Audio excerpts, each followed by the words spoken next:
Қайырлы күн достар, менің каналыма қош келдіңіздер. Бүгін мен сіздерге лаваштан өте дәмді тағам жасау жолын көрсететін боламын. Каналымнан алыстамаңыздар, видеомды соңына дейін көріңіздер. Мен салмасына тауықтың етін қолданамын. Тауықтың етін кішкене бөліктерге бөліп, осындай етіп кесіп алдым. Және де өзіме ұнаған тұз, паприка, яғни специяларды қосып араластырып аламын. Және кішкене соевый соус қостым дәмін келтіру үшін. Барлығын жақсылап араластырып аламыз.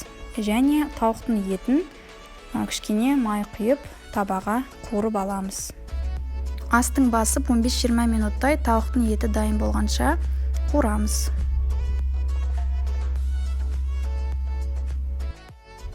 Тауықтың еті дайын болды, 15-20 минуттай пісті. Енді менде осындай дөңгелек лаваш. Осы лавашты мен 4 бөлікке бөліп аламын. Себебі менің протеинім кішкентай. Сіздің протеиніңіз үлкен болса, онда 2 бөлікке ғана бөлуіңізге болады. Енді мен соусын жағамын, майонез бен кетчупты араластырып аламын. Және жаңағы пісіріп алған тауықтың етін саламын.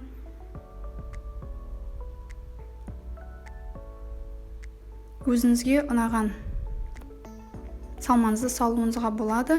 Помидор, қызанақ саламын және сыр, ірімшікті салып, осылай ішіне орап аламын.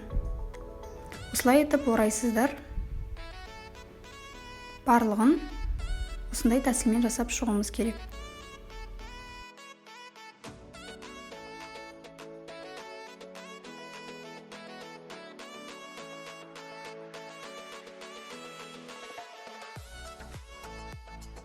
Бізге енді протеин керек. Протеиннің астына осылай пергамент қағазын салып аласыздар. Және жасап шыққан лаваштарыңызды осылай салып шығасыздар. Енді бетіне ірімшікті сеуіп шығуымыз керек. Бір 15-20 минуттай протеинға пісіріп аласыздар.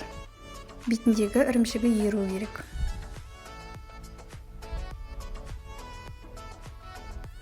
Мінекей достар, менің лавашым дайын болды. Өте керемет болып шығады. Дәмі өте керемет. Тез әрі оңай дайындалатын тағамдардың бірі. Өте дәмді, жасап көріңіздер. Менің видеом ұнаса лайк басыңыздар, каналыма тіркеліңіздер, қош сау болыңыздар. Сіздермен бірге Гаухар.